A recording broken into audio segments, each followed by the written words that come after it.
Okay, guys, welcome to the OTT Red Spotlight Podcast. Here we are at IBC 2023. Hope you're having a fantastic event.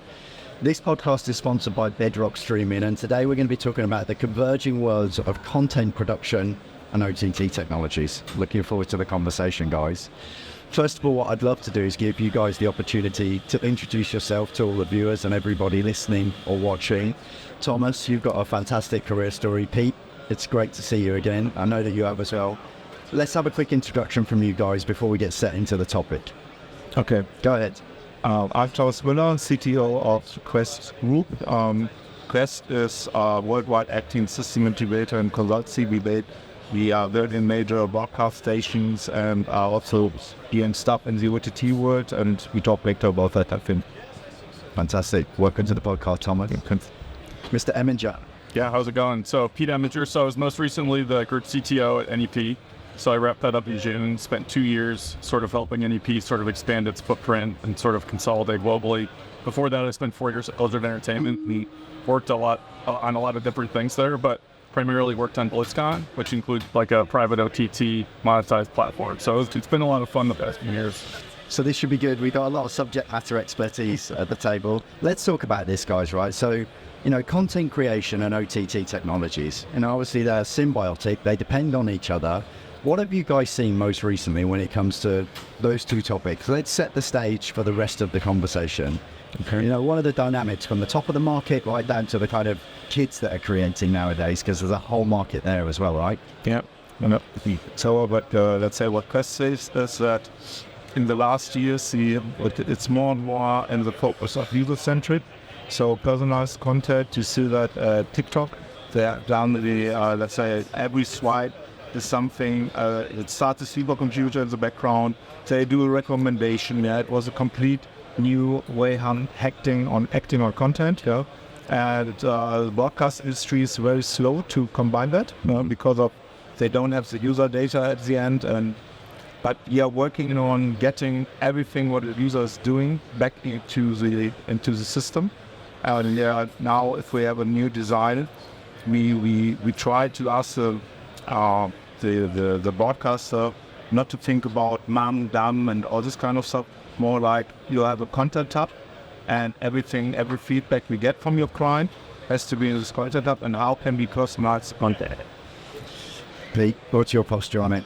Is it reshaping the entertainment industry? I think so. I think people are still seeing the focus on live, and basically, although you're seeing some consolidation on a platform level at like a high level, you're seeing like sort of more of a diversification on a content level. Yeah. And the content quantity that people want to produce is increasing exponentially. It has for the past 10 years. Absolutely. And I think that increase is only able to be driven by like digital and OTT technologies, because otherwise it's not scalable. People aren't launching, hundreds of new linear channels. They're launching hundreds of new OTT channels. Yeah. On that point, what have you guys seen in terms of, everyone talks about the post-COVID bounce, that being a real catalyst for embracement of technologies, not just on the big channels, the big global channels, but if you think of technologies like Uscreen, where you can buy your own OTT channel for $99 a month, something like that.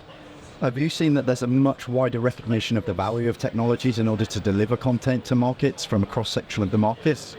What I see if I talk to the clients is that in the former days, content was king, or content is king. Maybe content is even today king, but not made for your feeds. That's the money is not coming to them, and they see, let's say a major client of us, they're now building their own technology platform because they feel that some platforms, just technical platforms like YouTube, TikTok, and even Twitter, has more relation to the user than they have. So, and they see now technology and the production, so the content itself, on the same level. Yeah. And this is new. Before it was every time the content. Yeah.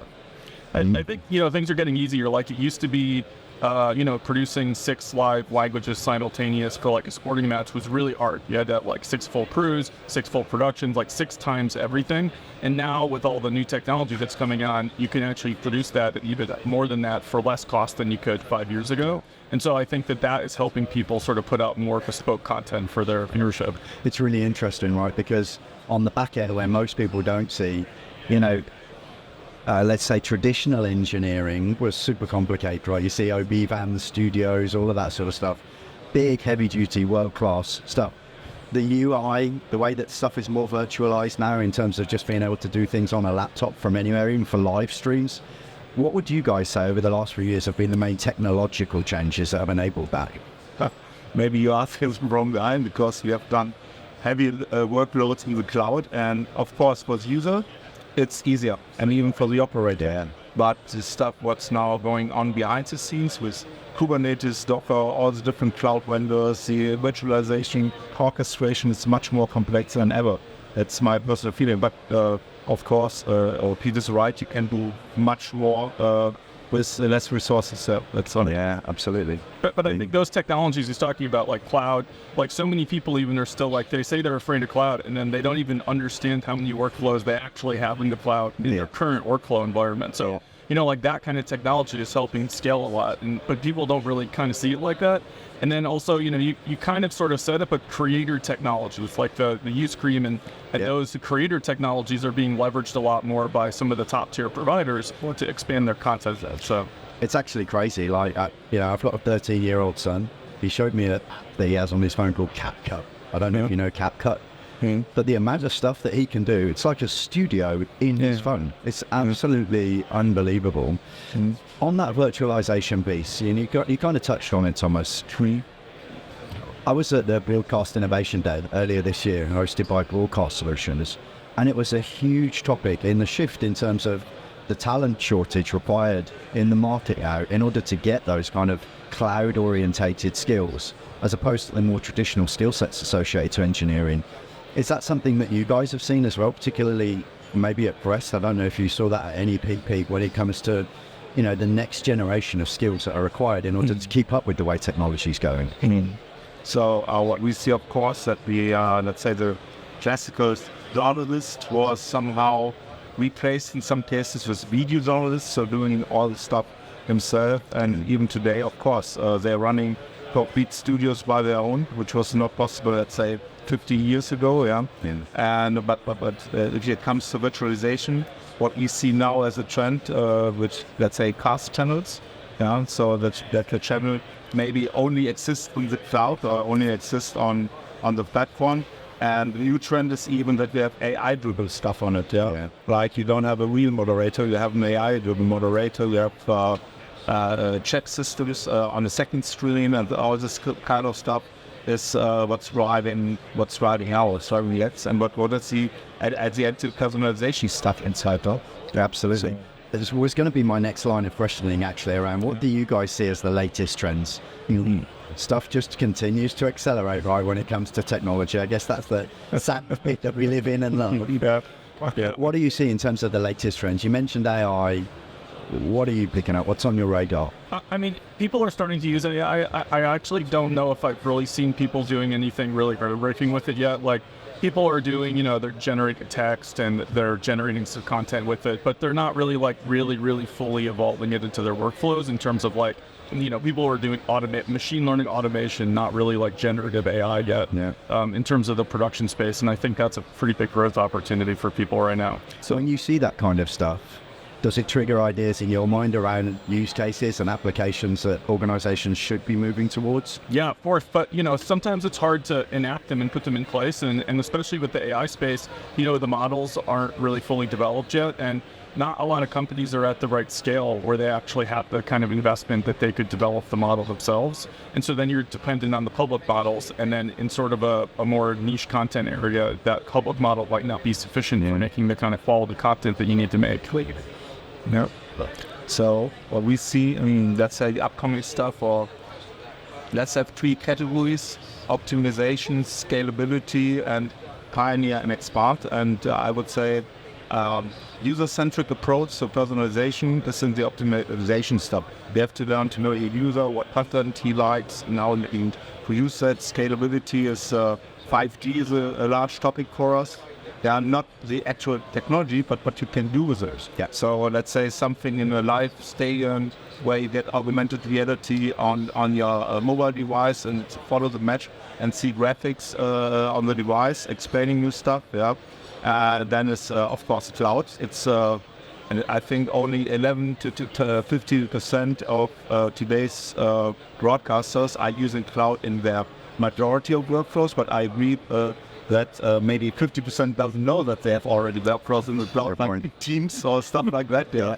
And the new hot stuff, you see it also here, this AI, of course, what you can do with AI. So giving you text, shortening text, so highlight, headline production, and or call to actions, like how a user is more engaged to watch the content. Metaverse is a topic. Yeah, I'm personally not so believing in it, but what I take serious is don't laugh, is the Vision Pro from Apple, because there are two companies teaming up, Apple and Disney, for producing content and the technology. And I don't really get it to have a metaverse where everything is virtual, if you can have your real world and the computing world interact. So spatial computing is a topic, and at least gamification also. You guys are both used to working at board level, senior executive level, in large organizations in this space. At that level, do you constantly have a mind towards the small disruptive firms that might be able to be more nimble and accelerate faster into a space? With some of these technologies, some of the stuff you mentioned, I want to talk about more, Thomas, but you got to watch out for these companies, right? Because they get burst out of nowhere. My ChatGPT did, developed in 10 years, and then in 3 weeks it was everywhere. Yeah. What do you guys think? Where's your radar when it comes to risk? I think this is more or less our job, because you have to, example TikTok, yeah? They're coming out of nowhere, yeah?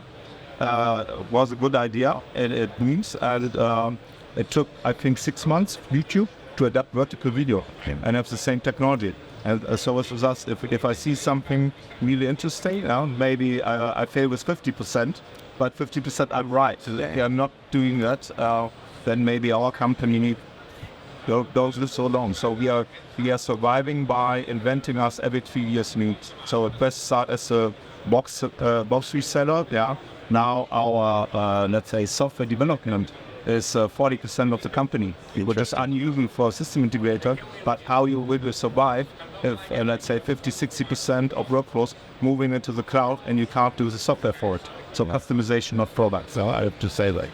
What do you think, B? How do you set your radar when it comes to risk and disruption? Well, at big companies, you have to sort of protect some of your teams. You have to sort of get like a protected buffer space around them so they can function like a small team. Because if you're in a 5,000 person company, you can't function like a 5,000 person company. You have to function like 50, 100 person, 500, 100 person companies, And so so that's kind of like the approach. And then that sort of enables you to be nimble. And you have to sort of have the flexibility to trust the people that work for you. Like, once you're running big teams, you're not connected to every single thing, every single technology and everything going on.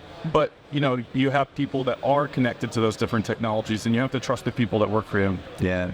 It's fun that you said that, because we have done exactly the same. We are running at 1,400 people now, but we have divided them into small teams. So we have no departments, but we have teams of 10 to 12 people who are doing, let's say, a complete project for customer.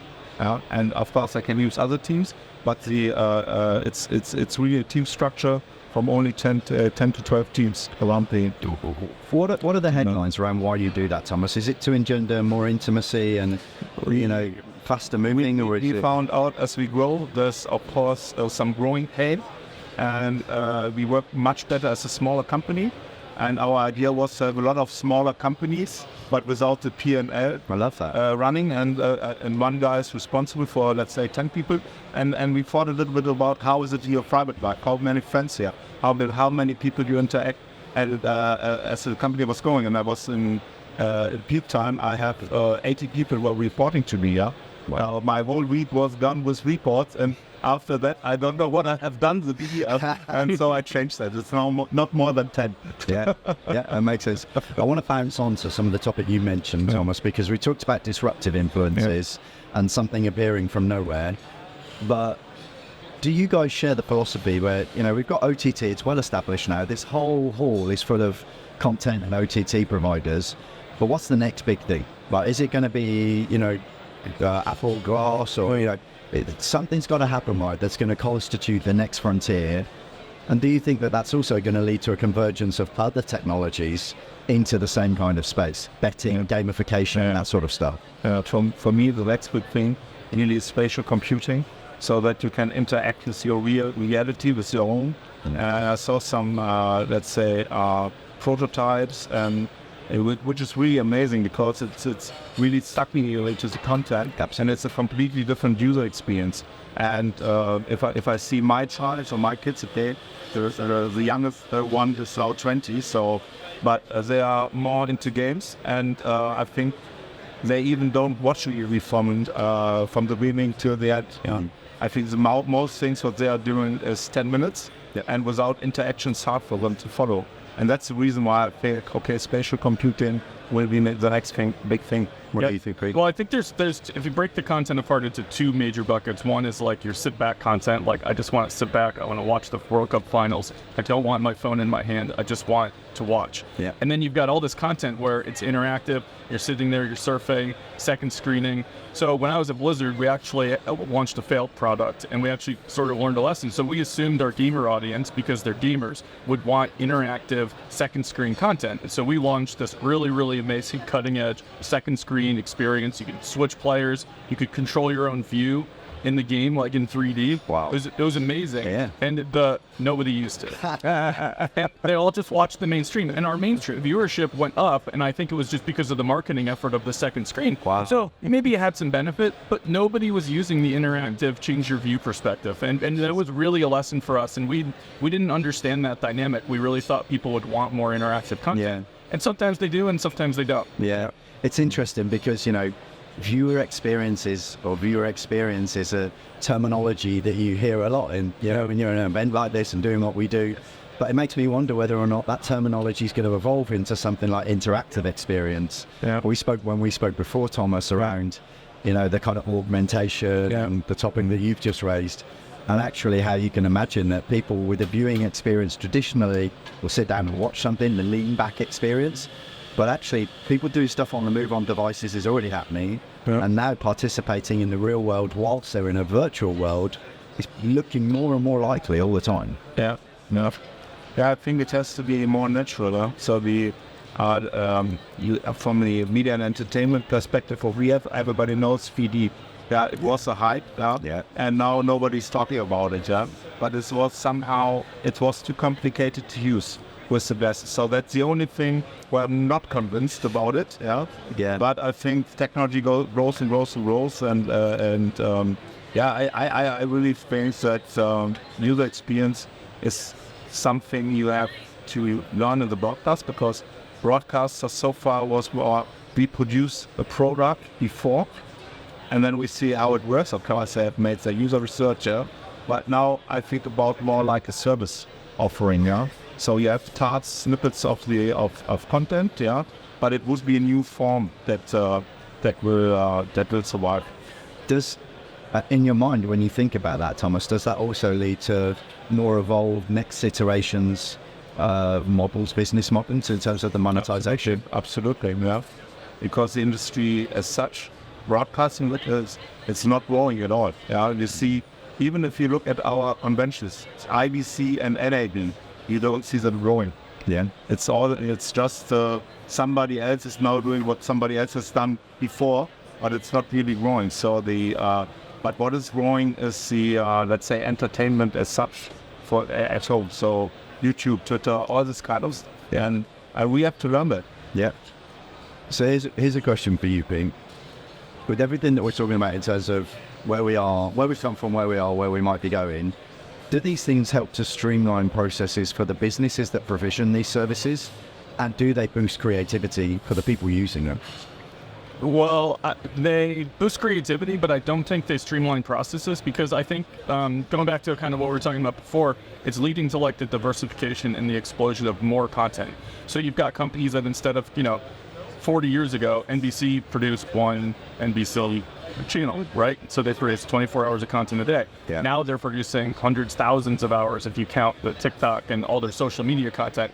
And so their business processes and workflow processes are enormously more complex. And every time they turn on a channel, So like when a network makes a decision to add a social media channel, it's a huge amount of business complexity for them because they're monetizing all those channels. And so I think the business process side is actually getting more and more complex, which is why you're seeing like, IT departments or CIO groups at these major media companies. It used to be traditional back office IT, and now it was business process groups, which is what typically a CIO leads, is way more integrated in the business today. And so it's enormously more complex. Yeah. Thomas, what do you think? Now, for me, as I already said, user-centric is a thing we are working on. Maybe I have to go a little bit back. If you watch Star Wars produced in the 80s, this was a wow effect for everybody. And I think the next wow effect, this is something like augmented reality. Yeah. You have to create it because for the people, they are now used to effects, visual effects and everything, or like the new Indiana Jones, where you see AI in work. Harrison Ford turned into 30 years, yeah? So this is somehow a wow effect for us, but now another wow effect for the younger generation, because for them it's just normal, A totally different wow effect is required. And to create new business, we have to create some fantastic ideas, and it's our job at Quest, to make them reality, to make the business processes, but also the technical process that it can be worked. So this is also customer from us. So for each and every Disney movie, it's 235 different versions of it, because of compliance, because of language, because of on which device it's running, and all this kind of stuff. So it's a large complexity, I agree, but they're not doing that for fun. They're making money off this 230 versions. Well, this is an interesting point, right? The more complex, the more people, the more time, the bottom line gets affected ultimately. Final question for you guys. If I could, when I work with guys like you, CTOs in big companies, I kind of have this picture in my mind of you having this big telescope and looking out into the future of what's going to happen. That's one of the benefits of being in that position in a senior leadership team, right? When and if you actually do anything like that, it might just happen in my mind. But if that happens, what are the things that you're most excited about in this area over the next 3 to 5 years? What would you tell people to watch out for? What's happening with AI? How we use it? How it will boost in the business in the next years? So I think some people who don't understand AI, maybe the expectation is too high, and they will get disappointed. That's also clear for me. But AI is definitely something you can't ignore. You have to do something with it, and spatial computing. So the augmented reality, all this kind of stuff will come for sure. I think the core is going to be, it's actually going to sound less boring or more boring, but like the processing. And supposed to be the most exciting thing that's going to happen, Pete. Use the real intelligence. the chip manufacturers and their development on chip processing and bringing processing power to more people and they're adopting more of the standards. Like you're seeing NVIDIA getting on with 2110, you're seeing all the adoption of NDI and at a processing level, which means that those products will be more accessible to people to bring home. So it's going to boost that creator market. And I think the biggest area we're going to see that is actually in real-time engines, which actually dovetails off exactly what he was saying with spatial computing. And I think a lot of people don't understand how much some of these, people call them game engines, but they're not really just for video games, like Unreal Engine, Unity, and people are now making their own engines, Industrial Light and Magic has their own. And so I think that increase of processing power and being able to bring these real-time engines out is going to bring, it's going to empower things like Vision Pro and all these 3D capabilities and increased in content, but it's going to put it in the hands of creators, whereas right now that level of content is really only at this high level. And so I think that's what you're going to really see over the next 3 to 5 years. Amazing conversation, guys. Thanks so much for your insights, your intelligence, and your passion around this topic. I hope you enjoy the rest of IBC, and thanks for being guests on this episode of the OTT Red Spotlight Podcast, sponsored by Bedrock.